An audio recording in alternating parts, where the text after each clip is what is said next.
Greetings, comrades, and welcome to the Eastern Border. Yesterday evening, I recorded an interview with one Mitzi Perdue. Now, she's not very well known in Latvia, and her agent contacted me. She is apparently the wife of the late Frank Perdue, who was the former CEO of Perdue Farms, and she's a philanthropist, and she's doing a very awesome thing right now where she's gathering money to remove landmines. We had a nice conversation. It was extremely late for me here, though, and I was feeling quite a bit off myself, so it's not the best interview from my part. However, well, she was very nice and kind and in general, an awesome lady, and a bit strange at the beginning, but really awesome, and that'll come out as soon as Annette edits it. But so far, well, we got to talk about the front lines. Thing is, not much has changed, really. I mean, a lot of this, by the way, the bigger news, such as Putin wanting to put nukes in Belarus and all that stuff, it comes up in the interview, which is going to be the next episode, so I wouldn't want to spoil that one, because that's not going to go away. Just to calm you down, it doesn't really change much, and probably Putin, most likely, is not going to do anything that stupid. However, despite Bakhmut and everything being silent and even preparing for the Ukrainian counteroffensive, since, well, it's happening eventually, but fighting is still actively going on in Bakhmut. And when I say active fighting, yeah, I have to explain this a bit. I mean, low-grade fighting, like skirmishing between units but with no major movements, is happening everywhere on the front lines. It's just that the Bakhmut is actually the place where the most activity, where some movement can be observed. So when I say nothing changes, it doesn't mean like the whole of the front is just sitting and doing nothing. And, on the other quieter sections of the front, interesting things are happening there as well. For example, previously I've been claiming to people a lot about Russian fakes and how RT doctors its materials. That was one of the main reasons why I got into this argument with our best buddy, Michael Tracy, in the, conversation that got me banned from Twitter. You see, he claimed that, or some of his listeners, I don't know, I don't care, some of those anti-American, super pro-Putin guys who just believe everything Russia gives them, they're all claiming, and as is a popular thing, for example, to claim that in Bucha it was all fake, it was Ukrainians staging everything up, or it was Ukrainians killing their own people. Yeah, I was there, okay, and there have been like a ton of international experts going there, so it's totally not fake, and it's totally real, and it's horrible. And all these people who claim that those are fakes, they do it because the Russian propaganda portray fakes of their own.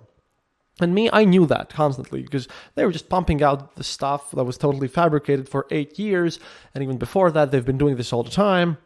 But right now, at this given moment in time, we have a very specific occasion where the Russian propaganda filmed the fake, and they published it, and it was disproven so hard that they actually had to kind of overturn it.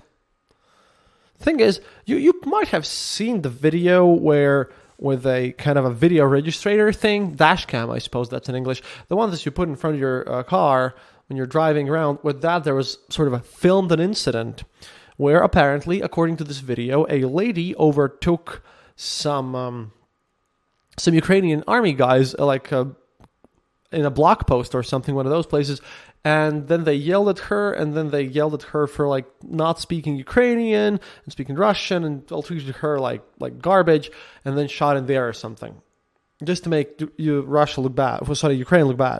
But the problem is that dash cams have been prohibited in Ukraine for military reasons for this whole year at this point, and having a dash cam active is 3 to 12 years in prison. And this military guy, if he was a real guy, wouldn't yell at her for not talking Ukrainian to him, but talking Russian. Instead, he would just arrest her for using a dash cam in general, which makes sense. Secondly, in the video, from the standard things, is the fact that she completely changes accents as she's talking. She just also seems just weird in general, because that wasn't done professionally. And secondly, they also use the old army badges, which don't exist, and they have obviously painted Nazi symbols in Ukrainian tanks, which also Ukraine doesn't use. But if all of this doesn't sound convincing, then how about the fact that some of the Girkin's buddies, who are pro-war guys, they noticed that Russian propaganda war effort was on the low side, so they literally went out and found the place, the exact spot where the video was filmed with documented proof and photographs. And that turns out deep into Donetsk under Russian-controlled territory. Now, and I don't know about you, but putting up Ukrainian blog posts in Russian-controlled territory, deep inside of it, is not what the Ukrainian army would use. Like I said, it got so bad that even the propaganda pages and all the sites admitted it was completely fake and removed it, and, they never apologized for it. The most comments were that Russian propagandists, the guys who filmed this, apparently are losing the information war, and they should be more careful and produce better stuff next time. Yeah, you're surprised that they take pride in lying? Of course they do.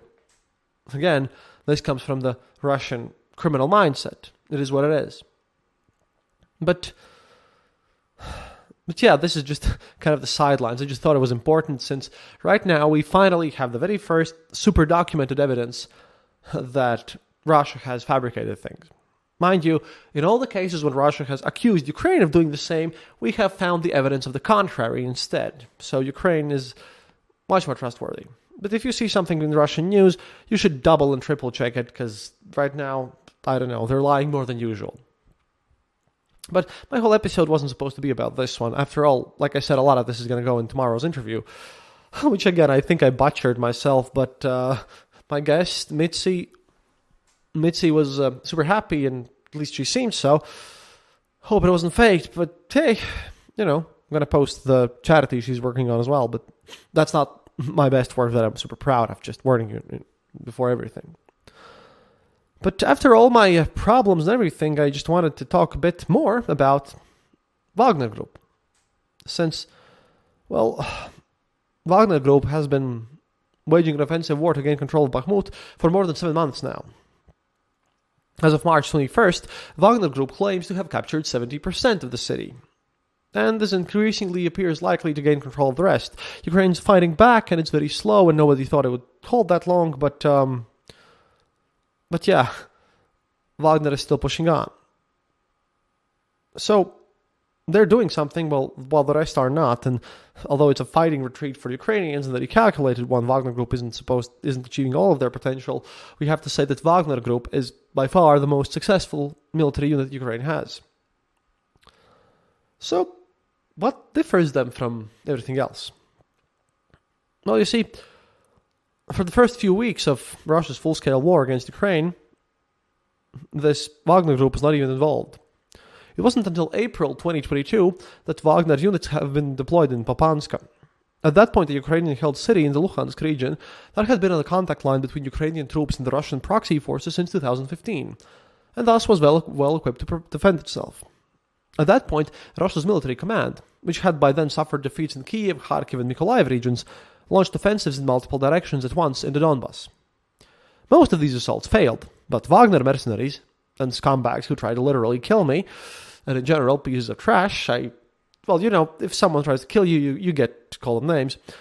Well, these guys managed to dislodge the Ukrainian military from Popasna, and Russian troops managed to take the city of Liman, which was then later reconquered. Now, that wasn't the big offensive thing. And it's been clear since the whole battle for Popasna that Wagner Group's tactics are well suited for this war's conditions.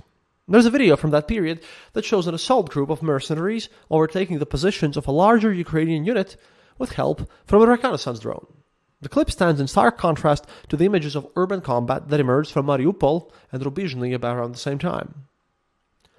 Starting in August, Wagner Group got a dramatic boost in manpower when it began recruiting all the Bratva guys, all the former contract fighters and everyone into their ranks. While the Russian army was retreating from northern Donbas, Wagner Group continued its offensive into the central part of the region. On August the 1st, the mercenaries captured the Vukhlerinska power station, after which they began their slow advance to Bakhmut from the south. In October, Wagner Group had grown so large that it was assigned a significant portion of the front that stretched from northern Horlivka to Soledar. Regular Russian troops are also stationed there and have played a supporting role since the fall, by the way, but, Wagner Group is by far dominant. By November, when the Ukrainian military liberated Kherson and tried to advance on Svatove, in the northern part of the Luhansk region, it became clear that Wagner Group was preparing an operation to capture Soledar and Bakhmut, despite Russian troops' difficulties everywhere else in the front. The Ukrainian military started redirecting its troops to the area around Bakhmut, including units that were forced and freed up by the liberation of Kherson, and later even dismantled a group of forces deployed around Svatove to strengthen its defenses further in the center of Donbass. Today, however, these forces have been unable to halt Wagner Group's slow advance. At the same time, none of the other offensives Russian forces have launched through the winter have yielded any significant results. So, what makes Wagner Group effective? How do they fight? In its scale and the size of the area it covers, Wagner Group is roughly comparable to the Russian military's 4 groups of forces in Ukraine that are formed on the basis of military districts: Western, Central, Eastern, Southern. The Mercs, if you can even call them such because they're very closely tied to the government, have their own artillery and their own aviation power as well. Obviously, available details about how the group is structured and how they work are limited. Most of the information comes from the stories that Mercs themselves have told to the so-called war correspondents, and I call them so-called because, yeah, I know, I'm one, but I doubt they truly are. And these stories are obviously, quite much vague. See, first of all, there's also some drone footage, but it's minimal. But this is for my military fans. Wagner Group's command shows a level of flexibility that the Russian armed forces lack. In the battle for Bakhmut, the group has repeatedly altered the directions of its major assaults. While it seemed in November that the Mercs intended to attack and surround Bakhmut from the south, in early December they suddenly replaced forces from the self-declared Donetsk People's Republic around Soledar and captured several important suburbs, Yakovlivka and Bakhmushche. After that, the group once again shifted its focus to the south of Bakhmut, gaining control of part of the suburbs of Pitnaya before focusing its forces back on Soledar, which ultimately led to the town's capture. This was followed by an attack further south, where Wagner forces captured Kishiivka, a village that had been vital to Ukraine's defense of Bakhmut.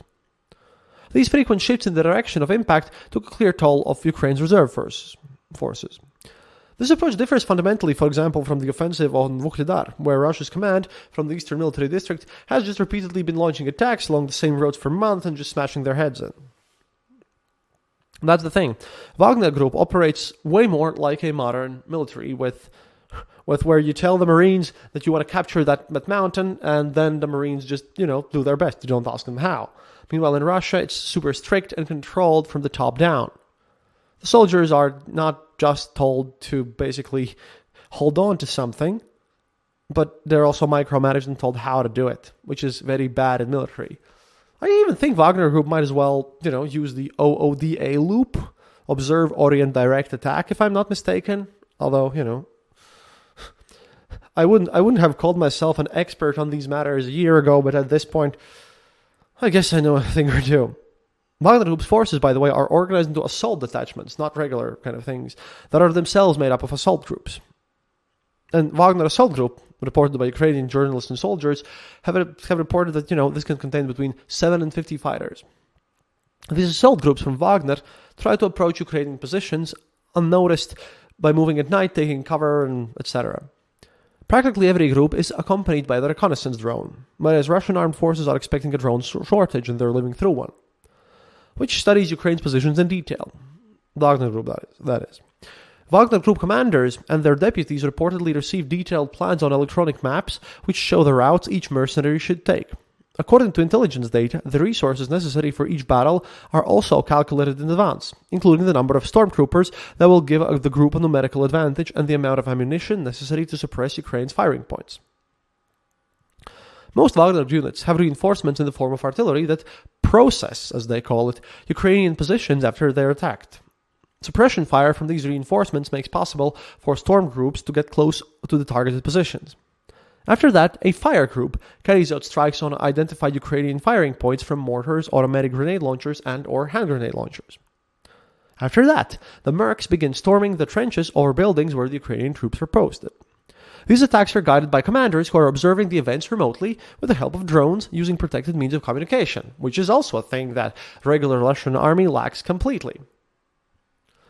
Wagner storm groups demonstrate more resilience than the Russian military. If an attack fails, they can mount it again. Wagner Group artillery gunners attempt to prevent Ukrainian reserve forces from approaching the battlefield. Sorry, this is long, but Wagner mercenaries rarely use armored vehicles in close combat, but they use aviation more liberally than the Russian aerospace forces. Russian army aircraft try not to fly in areas reachable to Ukraine's air defenses, whereas Wagner Group, they actively fly directly over the battlefield. At the same time, the Mercs has both significantly less attack power in air and way higher casualty rate because, like I've mentioned many times before, they truly do not give any concern about any of the soldiers there. Judging from videos, Wagner Group artillery is widely dispersed across the battlefield, allowing it to avoid extensive damage. This also facilitates effective management and communications. In the regular Russian army, artillery is stationed up until now close together, and has suffered heavy losses. The downside of these tactics, however, is also significant. Wagner Group assault units constantly die out, suffer heavy personal losses. It has been reported that they are not evacuated and you are supposed to go into attack until you basically bleed out until night. No one is sending you units that will pick you up and carry the wounded. No one cares.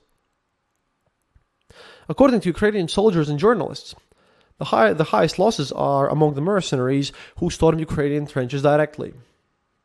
Wagner Group's command, incidentally, isn't shy about spreading what it views as a cheap resource. They spend it easily while retaining its well-trained and experienced specialists. And, again, this is basically First World War. Wagner Group, unlike main Russian army, has understood that this war will be won by maneuvers and sneaky ones and encirclements later on, but they're incapable of pulling this off. However, Wagner Group now approaches their tactics. And, well, of course, the one thing to learn is, can the Ukrainian military actually stand against this? According to Ukrainian military personnel who have studied Wagner Group's tactics, the Ukraine's problem is that many of its defense forces are static. Soldiers are constantly sitting in the trenches or the buildings where they've been commanded to stay. Often they don't have enough intelligence resources, such as drones, for constant assessments of possible approaches by the Russian mercenaries. Finally, part of the problem comes from the Ukrainian military command's own decision-making. For most of the Battle of Bakhmut, Russia's mercenaries had the numerical advantage. In those conditions, Kiev had two least bad options, and none of them was good. Transfer significant reserves to the part of the front that was under threat, equalize the balance of forces and try to regain the initiative, or retreat and transfer its forces that were defending Bakhmut to more defendable positions. So far, however, Kiev hasn't chosen either option.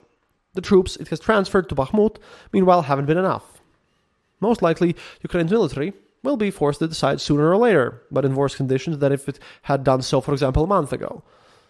Which is why, well, it's quite difficult to predict the goings-on in Bakhmut.